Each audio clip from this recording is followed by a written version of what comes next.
Selamat siang, apakah Ibu Dini sudah bergabung, Bu Rohma?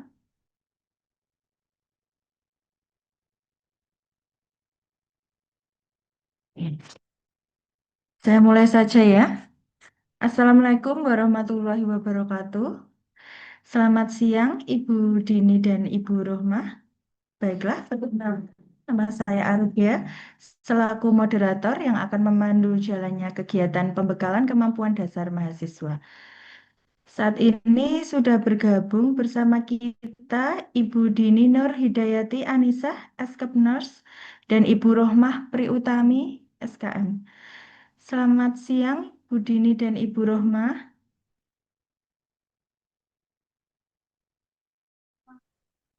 Selamat siang, Assalamualaikum. Salam. Ya. Beliau mewakili DPRD Merah Putih Kabupaten Magelang. Beliau akan menyampaikan materi pada hari ini dengan judul Kesehatan dan Keselamatan Kerja. Sebelumnya, saya akan menyampaikan CV dari narasumber kita hari ini.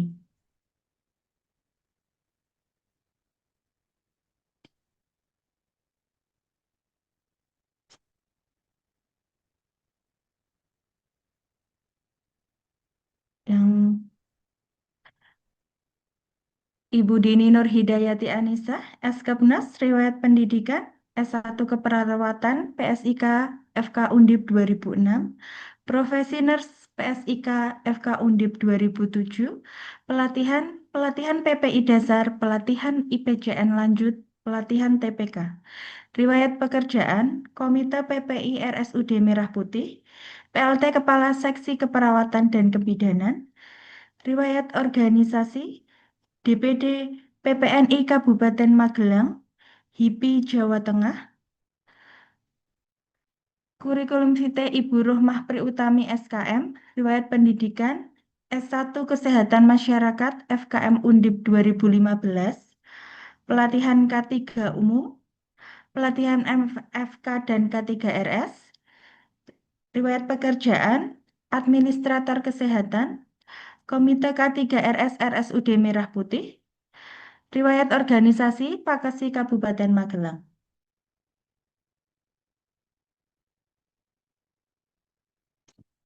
Nggih, dari Ibu Dini dan Ibu Rohmah, apakah sudah siap, Ibu?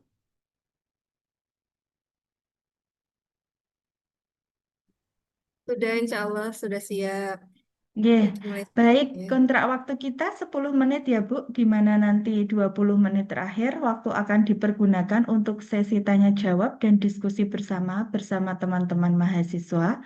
Untuk teman-teman mahasiswa yang ingin bertanya, diperbolehkan mengirim pertanyaan melalui chat atau bisa juga bertanya langsung dengan cara open mic Zoom. Baik, dari Ibu Dini dan Ibu Rohmah, apabila sudah siap, boleh langsung dimulai saja, Bu. Waktu dan layar kami persilahkan. Untuk teman-teman mahasiswa, dimohon on cam ya, Dek. Monggo, Ibu.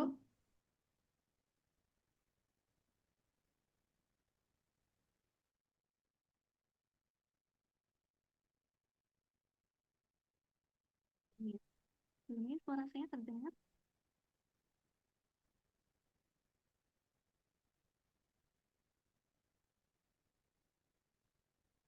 Sudah terdengar? Untuk suara saya,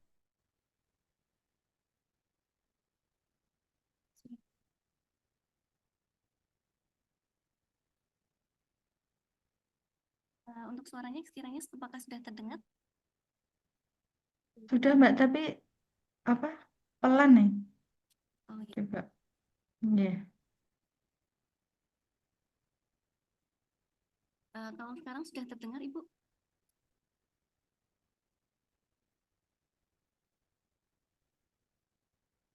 Sudah terdengar tapi pelan, Mbak. Ya, Oh ya. kurang keras.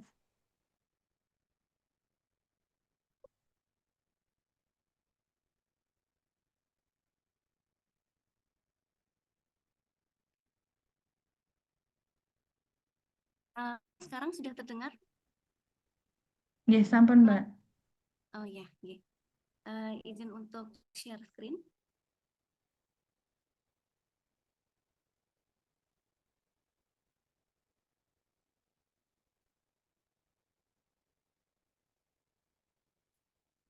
Sebelumnya terima kasih atas waktu yang diberikan untuk saya. Di sini saya perkenalkan lagi ya, mungkin kalau kata pepatah tak kenal tak sayang. Jadi perkenalkan, nama saya Rohmah Pri Utami. Di sini saya akan memaparkan materi terkait K3 dasar. Nah, nanti untuk kesempatan pada siang hari ini akan ada 2 materi, yaitu materi K3 dasar dan kemudian akan dilanjutkan dengan materi kecelakaan kerja, penyakit akibat kerja, dan pajanan. Untuk materi yang pertama terkait K3 dasar. Jadi sebelum kita membahas apa itu K3, terlebih dahulu harus diketahui rumah sakit. Kegiatan apa saja yang dilakukan di rumah sakit. Rumah sakit merupakan tempat kerja yang sangat kompleks. Karena rumah sakit merupakan salah satu tempat yang rentan terhadap gangguan kesehatan, kecelakaan kerja, dan dari faktor lingkungan, baik lingkungan internal maupun eksternal. Di mana kegiatan yang dilakukan di rumah sakit itu melibatkan manusia dan alat yang memanfaatkan panas, listrik, gas, air, kimia, dan lain sebagainya yang menjadikan rumah sakit sebagai tempat dengan multi hazard. Jadi, karena rumah sakit merupakan tempat kerja di mana kegiatannya kompleks dan multi hazard, maka rumah sakit wajib menerapkan K3 yang biasa kita kenal sebagai K3 rumah sakit. Di mana K3 rumah sakit sendiri adalah segala kegiatan untuk menjamin dan melindungi keselamatan dan kesehatan bagi sumber daya manusia rumah sakit, pasien, pendamping pasien, pengunjung, maupun lingkungan rumah sakit melalui upaya pencegahan penyakit akibat kerja dan kecelakaan akibat kerja. Jadi untuk K3 rumah sakit sendiri tidak hanya melakukan pengelolaan bahaya dan risiko yang mungkin akan dialami oleh pegawai, tapi juga pengelolaan bahaya dan risiko yang mungkin dialami oleh pasien, pengunjung, tamu maupun berdampak pada lingkungan rumah sakit. Nah, ini adalah dasar regulasi yang kita gunakan apabila kita membahas terkait K3. Yang pertama adalah Undang-Undang Nomor 1 Tahun 1970 tentang keselamatan kerja, kemudian PP Nomor 50 Tahun 2012 tentang Sistem Manajemen Keselamatan dan Kesehatan Kerja, kemudian Permenkes 66 Tahun 2016 tentang Keselamatan dan Kesehatan Kerja Rumah Sakit, dan Kepmenkes Nomor 437 Tahun 2007, di mana sesuai dengan amanat pada Pasal 13 Undang-Undang Nomor 1 Tahun 1970, barang siapa yang akan memasuki suatu tempat kerja diwajibkan mentaati semua petunjuk keselamatan kerja dan memakai alat-alat perlindungan diri yang diwajibkan.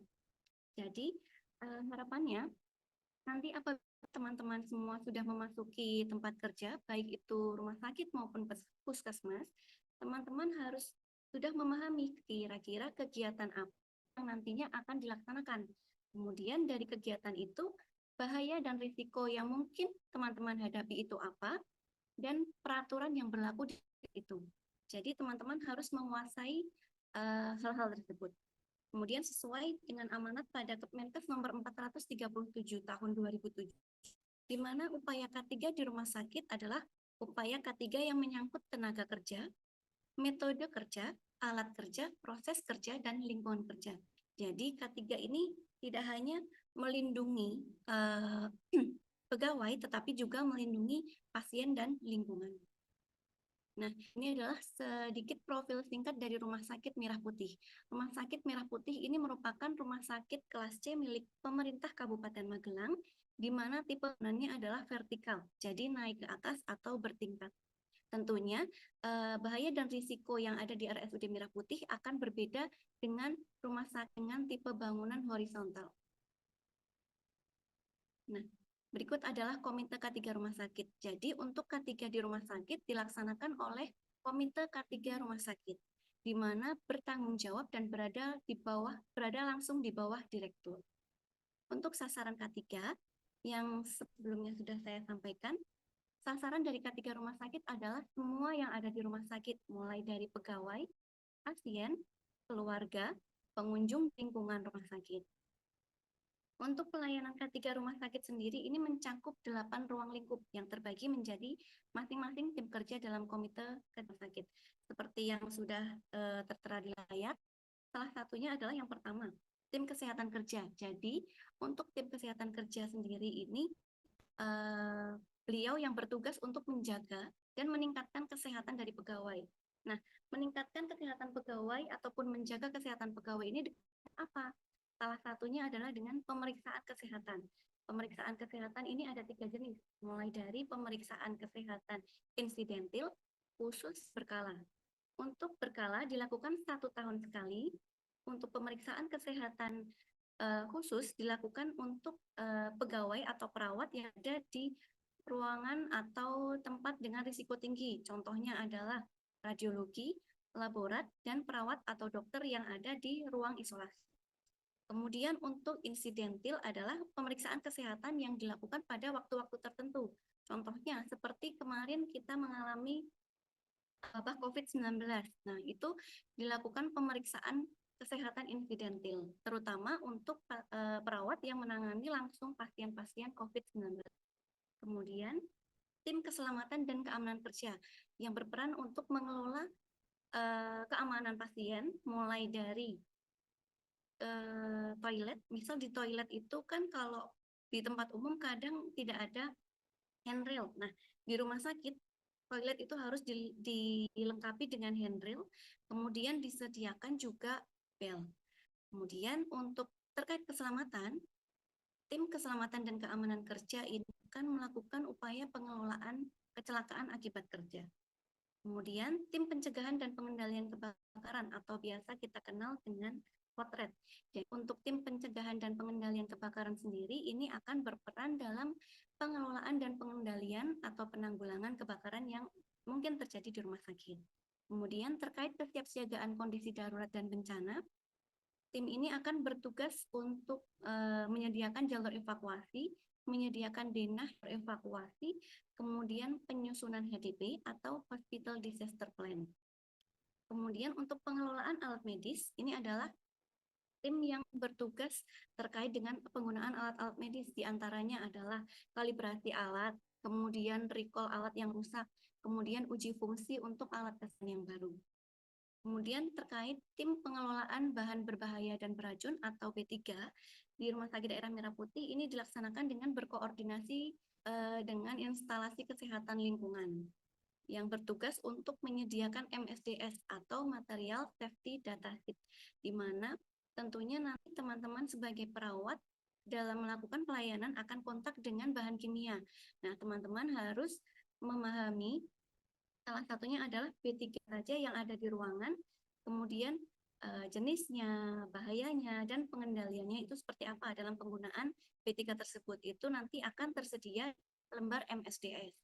Kemudian adalah tim pengelolaan prasarana rumah sakit. Nah, tim pengelolaan prasarana rumah sakit ini kita bekerja sama dengan instansi pemeliharaan sarana dan prasarana rumah sakit, di mana pengelolaan prasarana rumah sakit ini akan berperan pada pemeliharaan sistem utilitas di rumah sakit. Kemudian yang terakhir adalah ruang lingkup K3RS, di mana ada tim manajemen risiko yang berperan dalam pengelolaan risiko.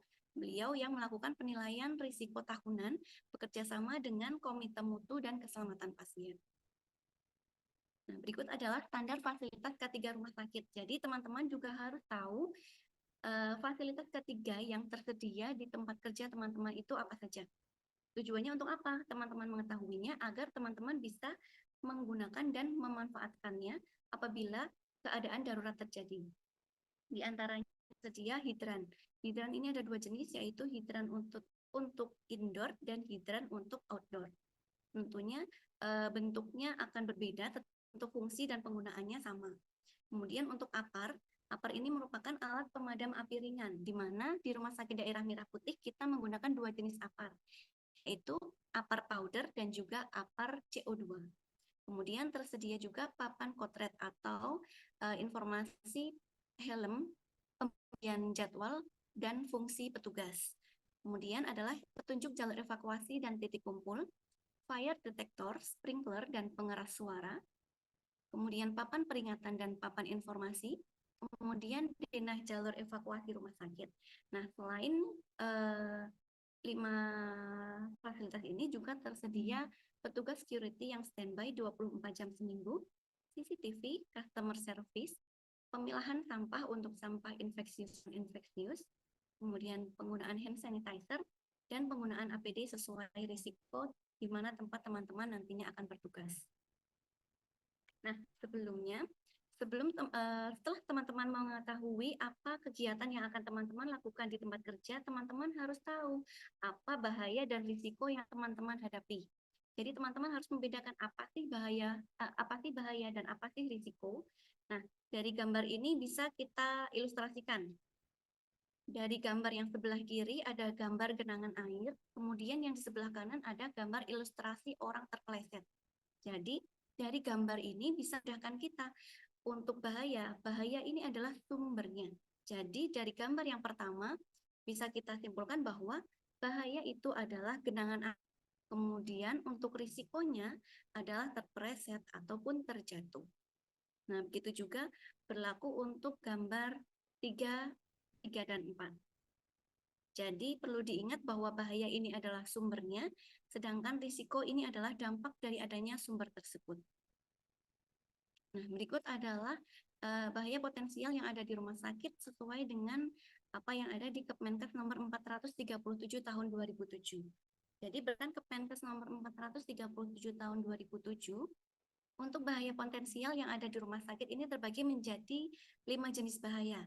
Yang pertama adalah bahaya fisik, kedua bahaya kimia, kemudian nanti ada bahaya biologi, psikososial, dan bahaya ergonomi. Untuk bahaya fisik ini sendiri adalah bahaya yang berkaitan dengan kebisingan, getaran, debu, panas, dan radiasi. Di mana bisa teman-teman saksikan di layar masing-masing. Kalau untuk kebisingan ini kemungkinan ada di IPSRS, laundry, dapur, CSSD, gedung genset, kemudian IPAL. Nah, untuk bahaya potensial kebisingan, bahaya kebisingan, bising itu adalah sumbernya. Jadi risikonya adalah dampak dari kebisingan itu. Apa? Nah, salah satunya adalah penurunan kemampuan dengar. Kemudian untuk bahaya potensial yang kedua yaitu bahaya kimia.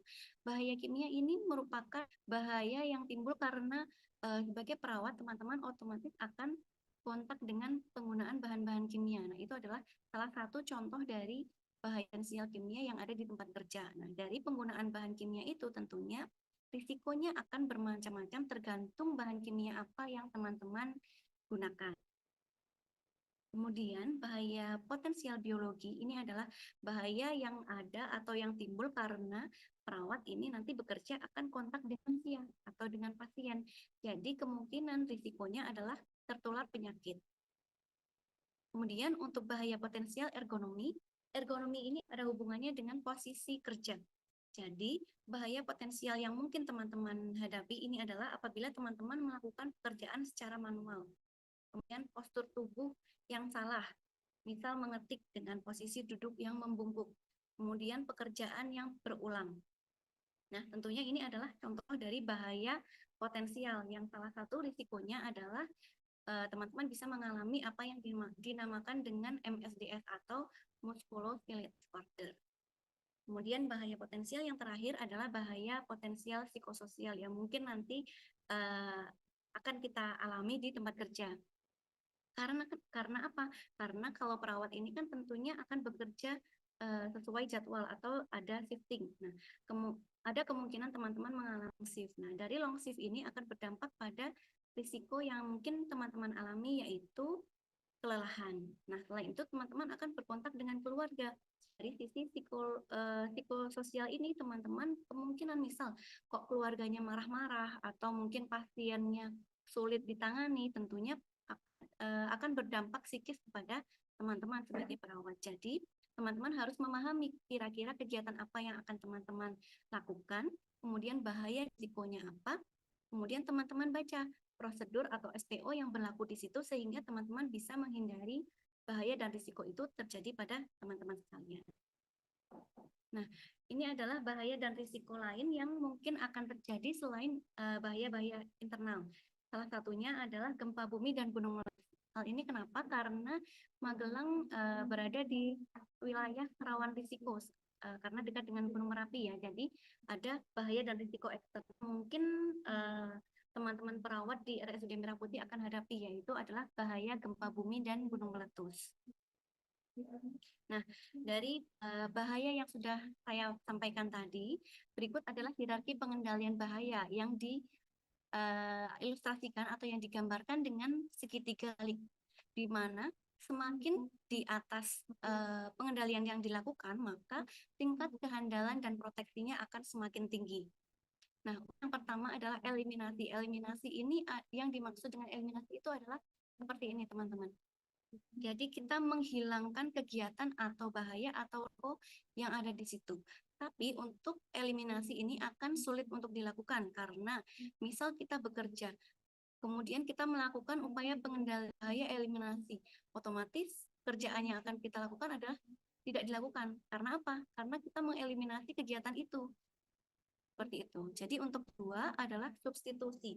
Kalau eliminasi tadi adalah dengan menghilangkan sumber atau menghilangkan kegiatannya, untuk substitusi ini adalah kegiatannya tetap ada, tapi dengan cara penggantian. Jadi misal teman-teman membawa alat kesehatan. Nah, awalnya teman-teman membawa alat kesehatan ini dengan menggunakan keranjang, cara manual dibawa manual. Nah, kemudian diganti dengan menggunakan troli. Tentunya akan mengurangi risiko yang mungkin akan teman-teman alami. Nah, kemudian untuk yang ketiga adalah perancangan. Nah, perancangan yang dimaksud di sini adalah dengan rekayasa teknik. Jadi, bagaimana cara teman-teman sebagaimana sehingga kegiatan itu tetap terlaksana dengan efektif, tetapi risiko yang teman-teman alami akan makin kecil. Contohnya kalau di rumah sakit itu mungkin bisa dengan untuk pengantaran resep. Nah, kalau sekarang kan kita sudah menggunakan RMI. Nah, tapi kalau misalkan belum masih dilakukan dengan manual, tuh misal berkas resep itu bisa dilakukan pengiriman dengan penggunaan aerokom. Nah, kemudian untuk administrasi ini adalah pengendalian dengan prosedur atau pembuatan jadwal shift. Yang terakhir adalah APT. Kalau di rumah sakit kami, untuk APD dan administrasi ini adalah pengendalian bahaya yang wajib. Jadi penggunaan APD itu pasti dan ditambah dengan adanya FPO atau pedoman ataupun petunjuk. Jadi untuk pengendalian yang pasti adalah APD dan administrasi, kemudian ditambah dengan perancangan atau substitusi seperti itu. Nah, selain teman-teman harus memahami bahaya risiko yang ada di tempat kerja, teman-teman juga harus siap terhadap keadaan darurat yang mungkin terjadi di rumah sakit. Nah, keadaan darurat ini itu apa? Keadaan darurat adalah suatu situasi yang terjadi secara tiba-tiba dan tidak terduga yang berpotensi membahayakan. Jadi dari suatu keadaan di mana seperti untuk keadaan darurat ini sendiri di rumah sakit yang biasa terjadi adalah contohnya code blue atau code red. Untuk code blue adalah kedaruratan medis, sedangkan untuk code red adalah kedaruratan kebakaran. Di mana keadaan darurat ini sendiri jadi dari internal atau eksternal. Kalau untuk internal bisa karena kebakaran, kalau untuk eksternal bisa karena gempa bumi dan kedaruratan massa. Nah, untuk kedaruratan kebakaran dan gempa bumi, apabila teman-teman kiranya tidak dimungkinkan untuk melakukan perawatan di rumah sakit atau misal gedung rumah sakit terdampak, otomatis teman-teman akan diminta untuk membantu proses evakuasi. Nah, untuk proses evakuasi ini sendiri teman-teman harus mengetahui dan menguasai denah rumah sakit, kemudian ke mana jalur evakuasi dan di mana titik kumpulnya. Nah, jalur evakuasi ini sendiri adalah jalur terpendek atau jalur tercepat untuk teman-teman menuju ke titik kumpul. Dan dipastikan di jalur evakuasi tersebut tidak ada gangguan atau tidak ada misal ada barang yang menumpuk di situ, itu tidak boleh. Jadi untuk teman-teman sebagai perawat nantinya apabila terjadi keadaan darurat dan ada aba-aba atau peringatan untuk melakukan evakuasi, teman-teman harus tahu kemana evakuasinya dan di mana titik kumpulnya. Kemudian ada code red. Nah, code red ini adalah peringatan bencana untuk kejadian kebakaran. Untuk code red ini sendiri terbagi menjadi 4 helm, yang nantinya di setiap unit akan tersedia papan code yang akan setiap hari diganti untuk nama-nama petugas yang berperan berdasarkan 4 helm ini. Mengapa setiap hari diganti? Karena shifting di perawat atau shifting di pelayanan kesehatan tentunya setiap hari akan berubah. Nah, untuk helm yang pertama yaitu helm merah. Helm merah ini merupakan petugas pemadam api, kemudian helm kuning petugas evakuasi pasien, kemudian helm biru adalah petugas evakuasi dokumen, sedangkan helm putih adalah petugas evakuasi aset.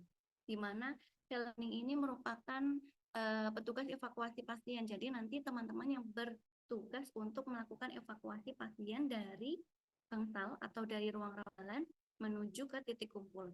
Nah, gimana sih cara evakuasinya? Jadi untuk prioritas evakuasi pasien adalah didahulukan pasien dengan kemungkinan yang lebih besar dan mobilitas yang lebih mudah.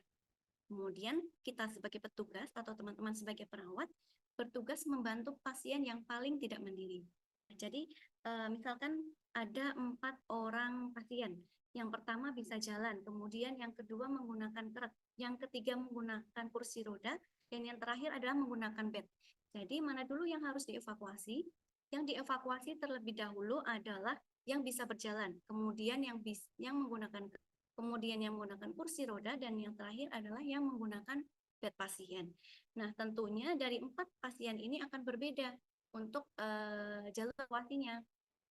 Untuk yang dari lantai 2 ke lantai 1, untuk pasien yang bisa jalan dan menggunakan truk bisa diarahkan menggunakan tangga.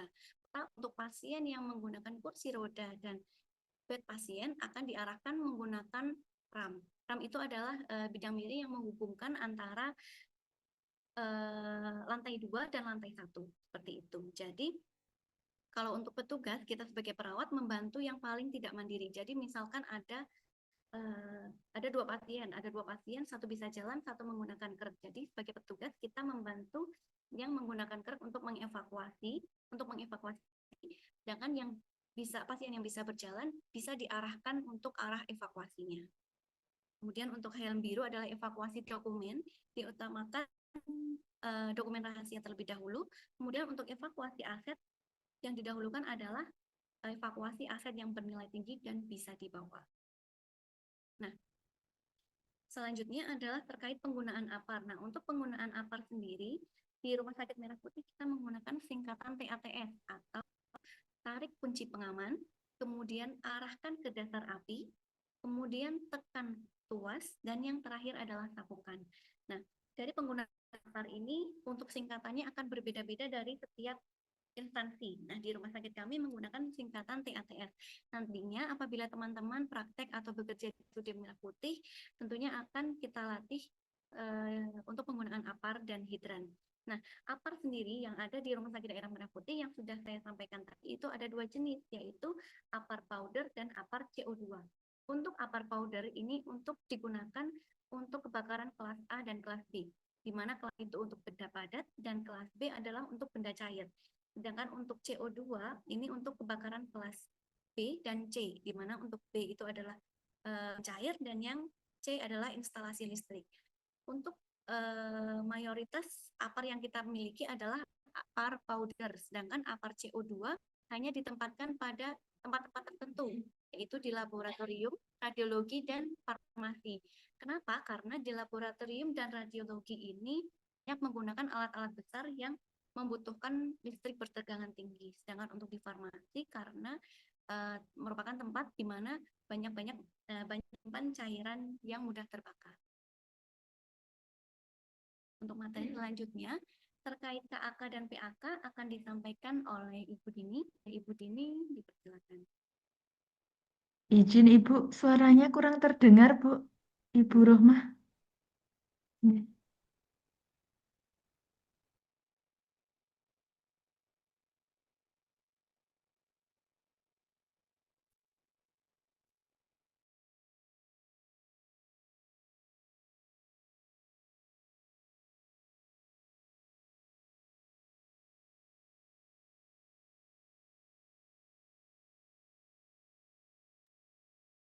Baik, selamat siang. Selamat siang, Bu. Ya, apakah suara saya terdengar? Ya, dengar jelas, Bu. Jelas ya. Oke, baik. Saya akan melanjutkan terkait penyakit akibat kerja dan juga kecelakaan akibat kerja. Sebentar, Mbak. Kok nggak ada?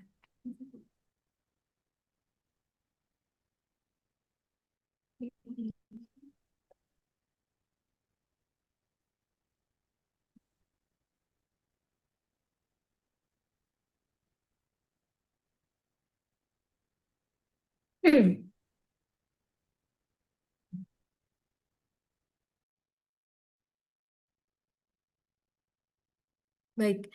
Eh, teman-teman, sebelumnya ya, ini semester 3 ya?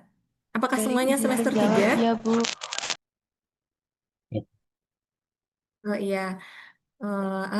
Berarti sebelumnya apakah pernah praktek di rumah sakit?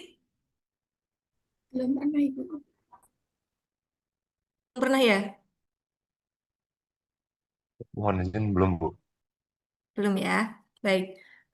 Sebagai bekal teman-teman semua nanti praktek di rumah sakit, tadi sudah dijelaskan terkait manajemen risiko dan sebagainya. Di sini saya akan menjelaskan terkait kecelakaan akibat kerja ataupun penyakit akibat kerja. Jadi ada dua macam, dua hal yang berbeda. Jadi kalau kecelakaan akibat kerja itu adalah setiap kejadian yang tidak diinginkan, ya, dan tidak terduga yang dapat mengganggu proses kerja dan menimbulkan cedera atau kerugian pada pekerja, alat, lingkungan, atau produksi. Ya, ini biasanya karena cedera ya. Mendadak atau akut seperti itu karena faktor mekanik kayak luka bakar, kemudian patah tulang, dan sebagainya. Kalau penyakit akibat kerja itu adalah penyakit yang disebabkan oleh paparan faktor resiko di tempat kerja yang berkaitan dengan jenis pekerjaan, seperti faktor kimia, fisika, biologi, seperti tadi yang sudah dijelaskan oleh Mbak Uta di awal tadi ya. Ya, ini terjadi pada waktu yang lama seperti keracunan, kemudian terpapar penyakit infeksius, dan sebagainya.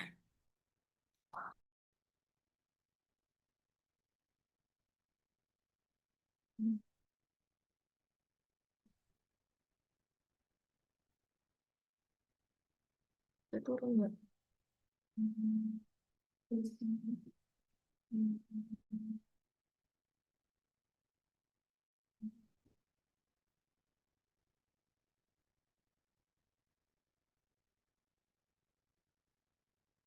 Nah, ini dapat teman-teman lihat semua terkait piramida kecelakaan kerja. Di mana kecelakaan kerja itu yang paling banyak terjadi adalah karena perilaku yang kurang baik atau perilaku yang tidak baik, perilaku tidak taat prosedur, padahal sudah ada prosedur ya, tapi tidak ditaati. Ya, lalai, tidak mematuhi peraturan, dan juga karena kondisi lingkungan yang memang tidak mendukung, seperti tanjakan terlalu curam dan sebagainya. Padahal dorong pasien gitu ya, tanjakannya terlalu suram. Nah, itu adalah kondisi-kondisi lingkungan yang tidak mendukung.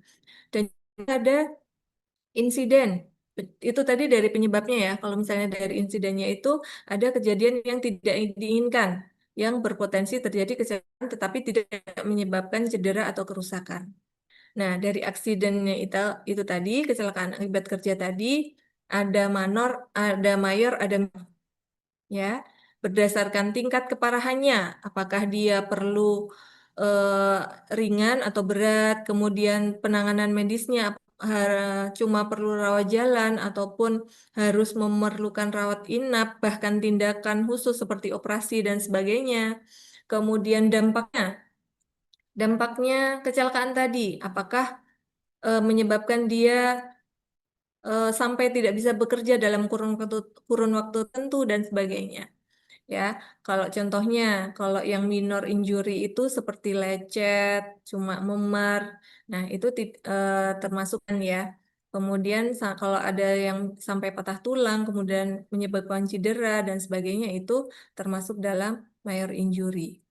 Nah, ini adalah yang paling sering terjadi di rumah sakit ya, khususnya untuk adik-adik mahasiswa. Sering banget terjadi ini untuk adik-adik mahasiswa. Di Rumah Sakit Merah Putih, kebetulan ada adik-adik mahasiswa tahun 2025 ini sudah 5 mahasiswa yang terkena tertusuk jarum. Nah, ini karena apa? Dan semuanya setelah kita lakukan investigasi, semuanya karena recapping. Apa itu recapping? Recapping adalah menutup kembali jarum suntik setelah melakukan tindakan, ya. Jadi ada gambar ilustrasi di sana, ya. Sesuai prosedur, teman-teman yakin, saya yakin sudah belajar standar prosedur operasional, ya. Walaupun mungkin standar operasional prosedur di rumah sakit akan berbeda ya setiap rumah sakit, tapi kebanyakan setiap prosedur dalam melakukan tindakan itu nomor satu pasti dekatkan alat seperti itu. Nah, makanya kalau misalnya melakukan tindakan harus alatnya itu didekatkan, termasuk safety box atau tempat untuk membuka benda tajam dengan benar. Ya, satu recapping, tidak boleh menutup kembali jarum suntik. Ya, yang kedua jarum. Bahkan saat melepas pun kita bisa tertusuk. Kalau melepasnya misalnya sambil guyonan, sambil bercandaan dengan teman, seperti itu. Kemudian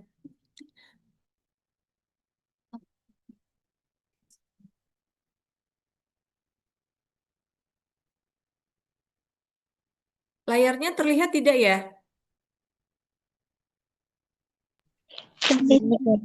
Terlihat. Terlihat ya? Iya, Oh, baik. terlihat. Kemudian kalau kita menempatkan jarum tidak pada tempatnya, habis melakukan tindakan langsung ditaruh di troli tindakan. Nah, nanti teman-teman shift berikutnya tidak sengaja mengambilnya dan tidak sengaja tertusuk. Nah, akan menimbulkan needle stick injury yang lebih banyak lagi. Kemudian ini ada teknik ya, teknik menutup speed yang aman ya, karena beberapa tindakan memang mengharuskan kita harus menutup speed lagi.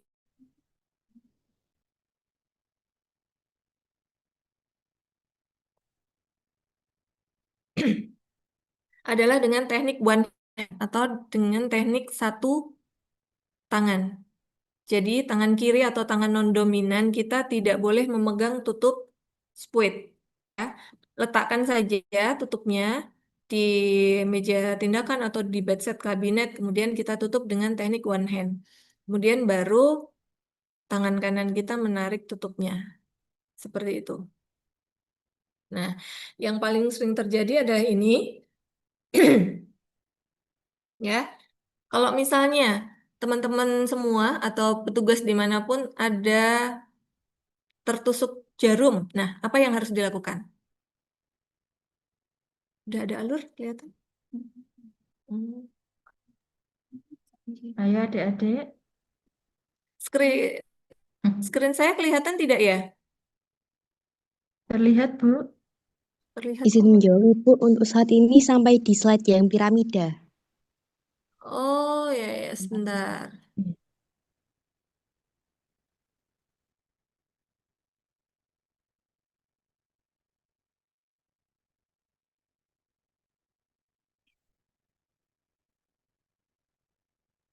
Terkait Iya, penanganan luka tusuk, apakah sudah terlihat?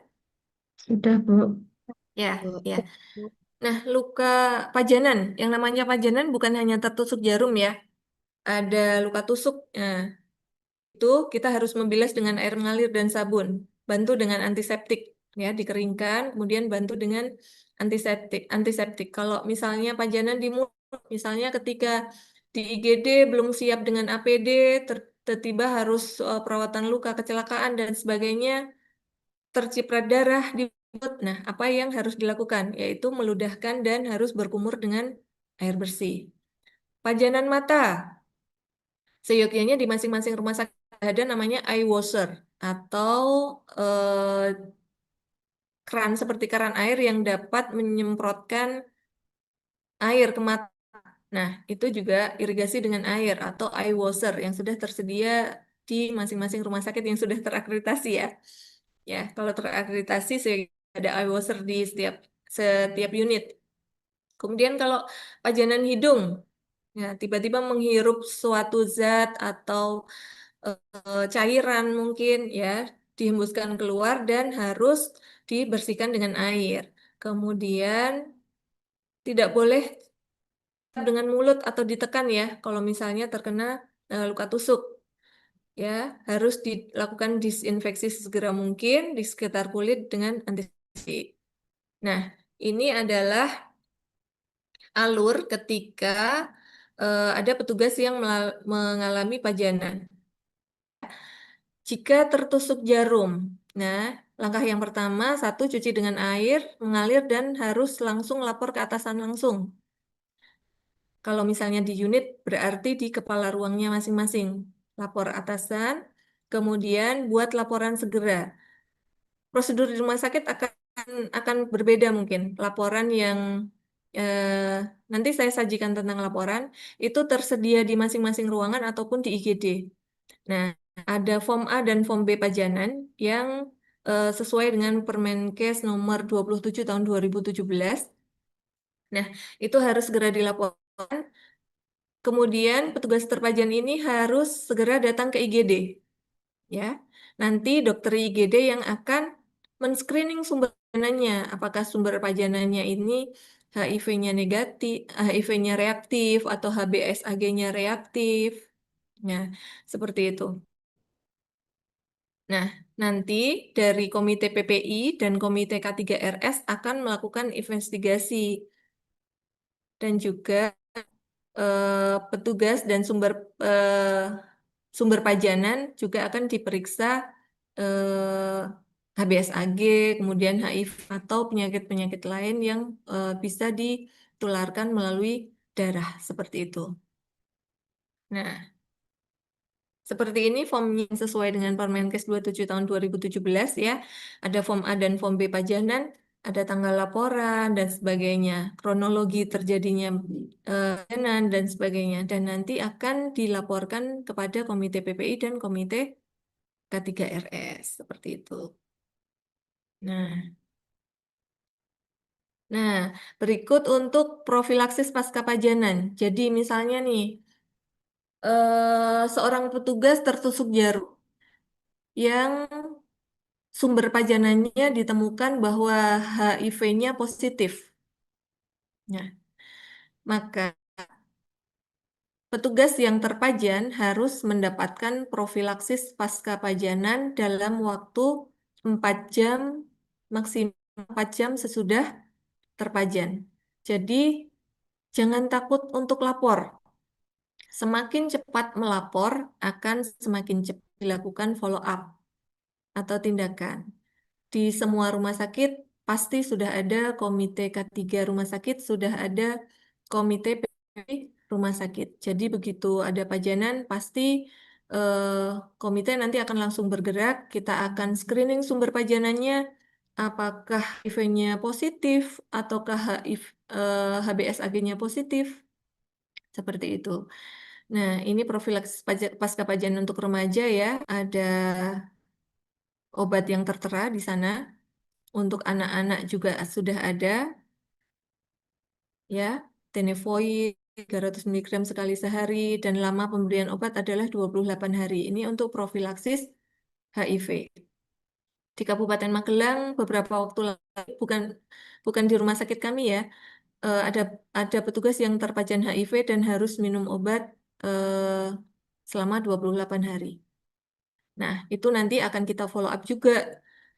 Petugas terpajan ini di bulan pertama kita cek HIV-nya, di bulan ketiga kita cek kembali HIV-nya, kemudian di bulan ke-6 lagi kita cek HIV-nya, supaya kita tahu apakah petugas tadi benar-benar sudah aman dari pajanan belum.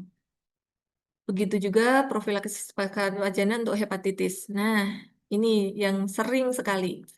Karena hepatitis kadang terlihat ya, tetapi sumber pajanannya kita periksa ternyata hepatitis, ya, HBsAg-nya positif.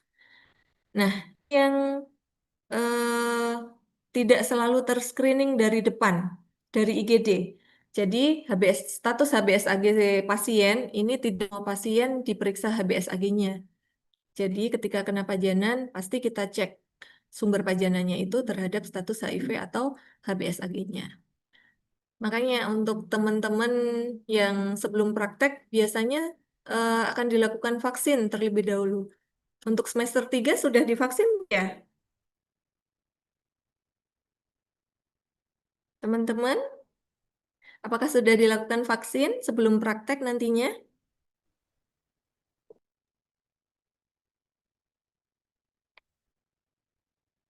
Belum ya, sepertinya karena tidak ada yang menjawab. Iya, Bu. Belum, Ibu. Sudah? Izin menjawab belum. Oh, belum ya. Belum ya. Sebagai manajemen risiko ya, sebagai manajemen risiko sebaiknya sebelum mulai praktek nanti dilakukan paling tidak vaksin hepatitis ya. Melindungi untuk perlindungan kita sebagai petugas kesehatan di mana resiko terpajan itu sangat besar. Seperti itu. Baik, saya rasa sudah selesai. Kami kembalikan lagi ke Ibu Maharita. Marifta ya, mohon maaf. Sekian dari kami. Nggak, silakan. Menarik sekali ya Bu materinya. Nggih, terima kasih kepada Ibu Dini dan Ibu Rohmah yang telah menyampaikan materinya. Kepada teman-teman, apakah ada yang ingin bertanya? Monggo adik-adik silahkan bertanya.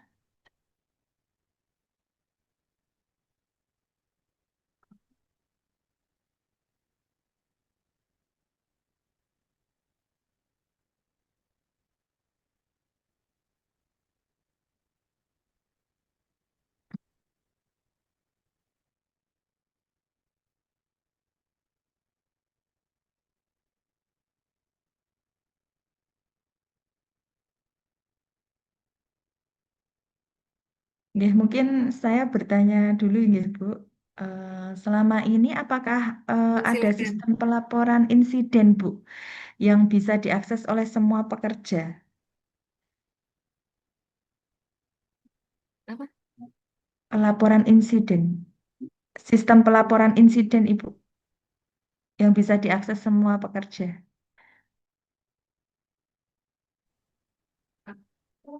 Terima kasih Ibu atas pertanyaannya.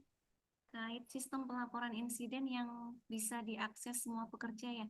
Jadi kalau Nggih. untuk laporan insiden ini sendiri di rumah sakit kami untuk Nggih. pelaporan yang bisa diakses semua pekerja ini sementara belum ada ya Bu ya. Jadi kalau misalkan teman-teman mau meminta terkait pelaporan insiden bisa menghubungi kami di K3 rumah sakit. Jadi untuk sementara karena keterbatasan ruang, jadi kami belum memiliki papan pengumuman yang bisa yang representatif ya Bu. Jadi untuk sementara untuk pelaporan insiden apabila ada yang membutuhkan atau yang ingin mengetahui informasinya bisa menghubungi kami di tim komite di K3 rumah sakit seperti itu. Baik, terima kasih Bu. Ya, monggo adik-adik ditunggu pertanyaannya.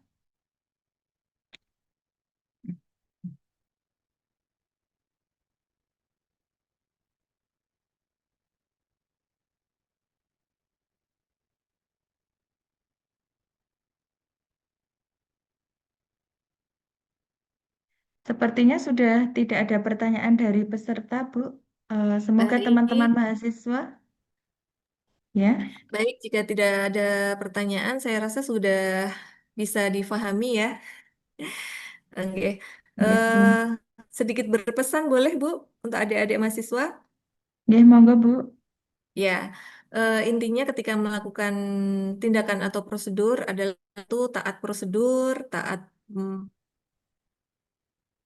tindakan, kemudian taat pemakaian APD dan sebagainya.